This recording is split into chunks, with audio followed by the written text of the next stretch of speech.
Hello दोस्तों, नमस्ते। कैसे हो आप सभी? आप लोगों का स्वागत है हमारे चैनल सोना स्टाइल पे। अयोध्या में आप सभी का स्वागत है। जय सिया राम। अयोध्या जी वो नगरी है जो रामायण काल से हमारे देश के संस्कृति की अहम हिस्सा रही है। पावन सरयू नदी के तट पर बसी हुई अयोध्या एक प्राचीन और धार्मिक स्थल के नाम पर लोगों में मशहूर है। यहाँ पूरे साल देश विदेश से भक्त और श्रद्धालु दर्शन करने आते हैं। तो आज की वीडियो में मैं आप लोगों को बताने वाली हूँ कि अयोध्या जी कैसे घूमना है, वहाँ पे कुल कितना खर्चा लगेगा, कहाँ पे रहना है, दर्शन कैसे करने हैं, प्रसाद कैसे ग्रहण लेना है और खाना कैसे कहाँ पे खाना चाहिए। आज के वीडियो में संपूर्ण जानकारी मैं आप लोगों को देने वाली हूँ, इसीलिए आज के इस वीडियो को अंत तक जरूर देखें। तो आइए मैं आप लोगों को लेकर चलती हूँ श्री राम जन्मभूमि अयोध्या धाम। हाल ही में दिवाली दीपोत्सव के दौरान अयोध्या गए थे। वहाँ पे राम की पैरी में 22,23,000 दीपकों को प्रज्वलित करके वर्ल्ड रिकॉर्ड बनाया गया है। इस समय जगमगाती अयोध्या का माहौल बिल्कुल दिव्य और आलोकित प्रतीत होता है। तो आइए वीडियो के पहले भाग में बात करते हैं कि अयोध्या कैसे पहुँचे। तो फ्रेंड्स, अगर आप बाय रोड आ रहे हैं तो अयोध्या लखनऊ से गोरखपुर वाले हाईवे पर पड़ता है। तो यदि आप चाहें तो आसपास के शहरों से दिल्ली से आप बस के द्वारा आ सकते हैं। इस रूट पे आपको नॉन एसी और एसी दोनों की बसेस मिल जाएंगी। आप अपनी बस से अयोध्या बाईपास चौराहे पर या फिर अयोध्या कैंट बस स्टेशन पे उतर सकते हैं। अयोध्या बाईपास से 10 रुपए में ई रिक्शा से नया घाट चौराहा पहुंच सकते हैं। और यदि आप अयोध्या कैंट बस स्टेशन आते हैं तो वहां से ऑटो से या फिर ई रिक्शा से 40 से 50 रुपए में आप अयोध्या पहुंच जाएंगे। इसके अलावा आप अपनी गाड़ी से या फिर टैक्सी से भी अयोध्या पहुंच सकते हैं। यदि आप बाई ट्रेन आते हैं तो अयोध्या में आपको 2 स्टेशन देखने को मिलेंगे। एक तो है अयोध्या जंक्शन और दूसरा है अयोध्या कैंट जंक्शन। तो फ्रेंड्स, अयोध्या जंक्शन तो अयोध्या के अंदर ही आता है, लेकिन यदि आप कैंट रेलवे स्टेशन पर उतरते हैं तो आपको वहां से ऑटो या फिर ई रिक्शा करके 40 से 50 रुपए देकर अयोध्या आना पड़ेगा। बात करें अगर फ्लाइट की तो यहाँ पे सबसे नियरेस्ट एयरपोर्ट है लखनऊ एयरपोर्ट। तो आप लखनऊ के एयरपोर्ट पर आकर यहाँ से बस, ऑटो या फिर ट्रेन लेकर आप अयोध्या आ सकते हैं। यदि आप सभी भक्त सुबह सुबह अयोध्या पहुंच जाते हैं तो दिन भर में सारे प्रमुख मंदिरों के दर्शन करके शाम में आप सरयू नदी के घाट के पास की आरती में सम्मिलित होकर रात तक अपने अपने शहरों में वापसी करने की प्लानिंग कर सकते हैं। या फिर यहाँ पर आप 1 या 2 दिन का नाइट स्टे भी बना सकते हैं, जिसके रूमों के चॉइसेस के बारे में हमने लास्ट में बातें की है। अयोध्या पहुँच जाने के बाद आप सबसे पहले पहुँच जाइए यहाँ के नया घाट चौराहे की तरफ। तो फ्रेंड्स, इसको लता मंगेशकर चौराहे भी कहा जाता है। तो फ्रेंड्स, यहाँ पे आपको 40 फुट लंबी और 14 टन की एक वीणा देखने को मिलेंगी। यहीं के पास में राम की पैरी भी स्थित है। यहाँ की मान्यता है कि यहाँ के सारे मंदिरों के दर्शन करने से पहले यहाँ के सरयू नदी में एक बार डुबकी जरूर लगा लेना चाहिए। यहाँ के श्रद्धालुओं का मानना है कि यहाँ पर एक बार डुबकी लगाने से सारे पाप धुल जाते हैं। यहाँ पे कौन कौन सी मंदिरें हैं जिनके हमें दर्शन करने चाहिए, इसके बारे में हम लोग पिछले वीडियो में बात कर चुके हैं, जो मैंने पिछली वीडियो अयोध्या के ऊपर बनाई थी। उस वीडियो का लिंक मैं डिस्क्रिप्शन में दे दूंगी। तो इस वीडियो में मैं आप लोगों को फिर से बताने वाली हूँ अयोध्या में कहाँ कहाँ घूमना चाहिए, कौन कौन सी दर्शनीय स्थलें हैं। चलिए हम लोग सबसे पहले चलते हैं हनुमान घड़ी की ओर। हनुमान घड़ी जाने के लिए आपको ई रिक्शा बुक करना पड़ेगा, जो कि आपको 10 रुपए लगेंगे। आप हनुमान घड़ी पहुंच जाएंगे। रास्ते में आप लोग देख सकते हैं कि अभी भी विकास कार्य चल रहा है। रास्ते फिर से बहुत सुंदर से बनाए गए हैं। हर एक दुकानों को सजाया गया है, एक जैसा बनाया गया है। सन 2024 तक ये सारे कार्य संपूर्ण हो जाएंगे। तो फ्रेंड्स, हनुमान घड़ी, राम जन्मभूमि, कनक भवन और दशरथ महल 1-2 किलोमीटर के रेडियस पर ही पड़ता है और आसपास ही स्थित है। जैसा कि आप लोग देख पा रहे हैं, मंदिर की ओर जाने वाले मार्ग को भक्ति पथ के नाम से विकसित किया जा रहा है। यहाँ की मान्यता है कि राम जन्मभूमि के दर्शन करने से पहले यहाँ पे हनुमान घड़ी मंदिर की दर्शन पहले कर लेने चाहिए। लंका विजय करने के बाद जब प्रभु राम अयोध्या आए थे तब से हनुमान जी यहीं पर विराजमान हैं और राम जन्मभूमि और रामकोट की रक्षा करते हैं। तब से इसका नाम हनुमान खड़ी पड़ा है। इसे बजरंगबली का घर भी कहा जाता है। मंदिर के बाहर ही आपको बहुत सारी प्रसादे की दुकान भी मिल जाएंगी। चाहे तो आप यहाँ से प्रसाद लेकर अपने चप्पल जूते यहाँ पे खोल के आगे मंदिर की ओर जा सकते हैं। ये हनुमान जी का मंदिर राजद्वार के सामने ऊंचे टीले पर बना हुआ है। ऊपर मंदिर पर चढ़ने के लिए हमें 76 सीढ़ियाँ चढ़नी पड़ती है।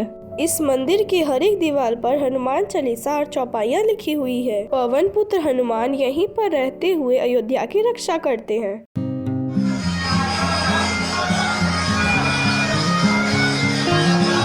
तो चलिए अब हम लोग हनुमान लला के दर्शन करके दूसरे मंदिर की तरफ बढ़ते हैं। यहाँ हनुमान जी की 6 इंच लंबी प्रतिमा है जो फूलों से हमेशा सजी हुई रहती है। ऐसा माना जाता है कि यहाँ पर आए हुए सारे भक्तों की सारी मनोकामनाएं पूर्ण होती है। तो आप भी यहाँ पर मंदिर के प्रांगण में कुछ पल जरूर व्यतीत करें और मनोकामनाएं मांगते हुए सीताराम सीताराम करते हुए मंदिर के बाहर आ जाइए। अब चलते हम लोग दूसरे मंदिर श्री राम लला के दर्शन करने के लिए श्री राम जन्मभूमि की तरफ। हनुमान खड़ी से श्री राम जन्मभूमि 600 से 700 मीटर की दूरी पर स्थित है, जहां आप आराम से पैदल चल के जा सकते हैं। श्री राम जन्मभूमि की तरफ जाते हुए आपको दिखेगा कि यहाँ पे बहुत ही भव्य कॉरिडोर बन रहा है। इसे श्री राम जन्मभूमि पथ के नाम से जाना जाएगा। इसी से आगे बढ़ते हुए अगर आप जाइएगा तो आपको आगे में बहुत सारे डोनेशन के काउंटर्स और आरती पास के काउंटर्स भी देखने को मिलेंगे। तो फ्रेंड्स, आपको यहाँ पर बहुत सारे लॉकर भी देखने को मिलेंगे जो कि बिल्कुल निःशुल्क हैं। ये सारे लॉकर श्री राम जन्मभूमि तीर्थ ट्रस्ट के ओर से है। राम लला के मंदिर के अंदर आपको किसी भी तरीका के इलेक्ट्रॉनिक डिवाइसेस, घड़ी या फिर बैग ले जाना अलाउड नहीं है। इसीलिए आपको सारी चीजें लॉकर रूम में रख के आगे की तरफ प्रस्थान करना पड़ेगा। अंदर जाते जाते आपकी 2 से 3 बार चेकिंग होती है और इसके बाद आपके दर्शन होते हैं बहुत ही सुंदर राम लला के। तो जय श्री राम बोलते हुए और अपनी मनोकामनाएं मांगते हुए प्रसाद लेकर मंदिर के बाहर आ जाइए। तो फ्रेंड्स, जब आप दर्शन करने के लिए अंदर जाइएगा तब आपको जो भव्य राम मंदिर बन रहा है वो आपको दिखाई देंगे। ऐसा माना जा रहा है कि सन 2024 तक यह मंदिर पूरा ही बन के तैयार हो जाएगा और इसकी प्राण प्रतिष्ठा 22 जनवरी को दी जाएगी। मंदिर के पास ही आपको अमावा राम मंदिर भी देखने को मिलेंगे। यहाँ पर राम लला के दर्शनार्थियों के लिए निःशुल्क भोजन की सेवा भी उपलब्ध है। तो आप लोग यहाँ पे राम रसोई में भोजन ग्रहण करना बिल्कुल न भूलें। तो आइए अब हम लोग आगे बढ़ते हैं कनक भवन की तरफ। श्री राम जन्मभूमि से कनक भवन 400 मीटर की दूरी पर पड़ती है। ऐसा कहा जाता है कि रानी केकई ने कनक भवन को माता सीता को इन मुंह दिखाई के उपहार के स्वरूप दिया था। मंदिर के गर्भगृह में माता सीता, प्रभु राम, अनुज लक्ष्मण, भरत और शत्रुघ्न के साथ विराजमान हैं। भगवान राम और माता सीता स्वर्ण के मुकुट पहने हुए हैं। तो फ्रेंड्स, इस भवन को सोने का घर भी कहा जाता है। तो ये देखिए, कनक भवन के अंदर कुछ कमरे भी बनाए हुए हैं जिनको देखते हुए आप बाहर की ओर आ सकते हैं। तो यदि आप रात के समय यानी कि घने अंधेरे में अगर कनक भवन आते हैं तो यह महल पूरा ही लाइट से नहाया हुआ बहुत ही सुंदर प्रतीत होता है। कनक भवन के आसपास आपको बहुत सारे भोजनालय आदि देखने को मिलेंगे। तो आप यहाँ पे खाना पीना भी कर सकते हैं। यहाँ पर शुद्ध शाकाहारी भोजन प्राप्त होता है। तो आइए अब बढ़ते हैं दशरथ महल की तरफ। ऐसी मान्यता है कि राजा दशरथ ने त्रेता युग में इस महल की स्थापना की थी। दशरथ महल का मुख्य द्वार बहुत ही सुंदर बना हुआ है। अंदर पहुंचकर आपको एक मंदिर मिलेगा जहाँ पर चक्रवर्ती महाराज दशरथ और राम लला के साथ साथ उनका पूरा परिवार विराजमान है। यहीं पर राजा दशरथ की सभा लगती थी और वो अपने मंत्रियों के साथ बैठा करते थे और ऐसा माना जाता है कि इसी स्थान पर राम जी को वनवास जाने का आदेश सुनाया गया था। शाम के समय ये महल लाइट के साथ और भी सुंदर लगता है। तो फ्रेंड्स, जब आप इन 4 मंदिरों के दर्शन करने के बाद बाहर की तरफ बढ़ेंगे, राजद्वार मंदिर देखने को मिलेगा। कुछ ऊंचाई पर बना हुआ यह भी काफी पुराना मंदिर है। थोड़ी आगे ही आपको तुलसी उद्यान देखने को मिलेगा। इस पार्क के बीचों बीच तुलसीदास की प्रतिमा भी बनी हुई है। तो अगर आपके पास समय है तो आप यहाँ भी आ सकते हैं। शाम के समय आप सरयू घाट पे जरूर जाइएगा। राम की पैड़ी, हाँ, यह वही स्थान है जहाँ पर हर साल दीपोत्सव मनाया जाता है। इन घाटों पे जो सरयू नदी के जल की धारा है, इसको अलग से निकाल के रेगुलेटेड रखा गया है। इसी कारण से यहाँ पर भक्त आराम से स्नान कर सकते हैं। यहाँ पर जो सरयू नदी का जल स्तर है वो घुटनों तक ही रहता है। इसी के पास में आपको एक प्राचीन नागेश्वर नाथ मंदिर भी देखने को मिलेंगे। अयोध्या में इस मंदिर की काफी मान्यताएं हैं। अगर आप अयोध्या आते हैं तो इस मंदिर के दर्शन अवश्य करिएगा। ऐसी मान्यता है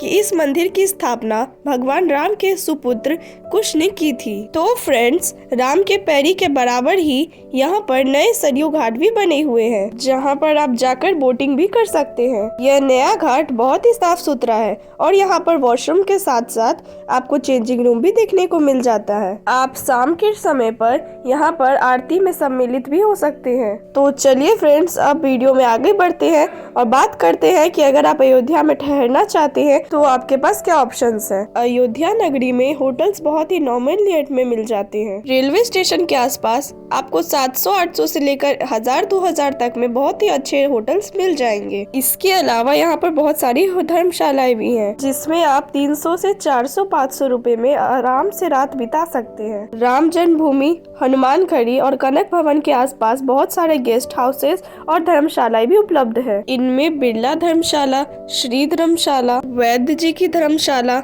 रामश्याम होटल, चंद्र गेस्ट हाउस और हनुमत पैलेस भी शामिल है। बात करें खाने पीने की, तो अयोध्या में आपको खाने पीने की कोई प्रॉब्लम नहीं होगी। यहाँ पर शुद्ध शाकाहारी खाना बहुत ही कम दाम में आपको खाने को मिल जाएंगी। थाली सिस्टम में आप 100 रुपए में बहुत ही अच्छा खाना खा लेंगे। यहाँ पर बहुत सारे रेस्टोरेंट्स और भोजनालय देखने को कुछ ही दूरी पर मिल जाएंगे। तो यदि आप निःशुल्क भोजन ग्रहण करना चाहते हैं तो जैसा कि हमने वीडियो के पहले में ही कहा था कि राम मंदिर के पास ही राम अमावा मंदिर है, वहाँ पर आपको निःशुल्क ही बहुत अच्छे से राम रसोई में जाकर शुद्ध शाकाहारी खाना खाने को मिल जाएंगे। तो चलिए अब वीडियो के एंड में बात करते हैं स्कूल खर्चे की। तो श्री पावन धाम अयोध्या की यात्रा आप बहुत ही कम खर्चों में कर सकते हैं। तो यदि आप सुबह सुबह अयोध्या धाम आ जाते हैं, दिन भर घूम घाम के आप रात तक वापस अपने शहर पहुंच जाते हैं, तो मान लीजिए कि आपको 500 से 1000 रुपए तक का ही खर्चा होगा, उससे ज्यादा का नहीं।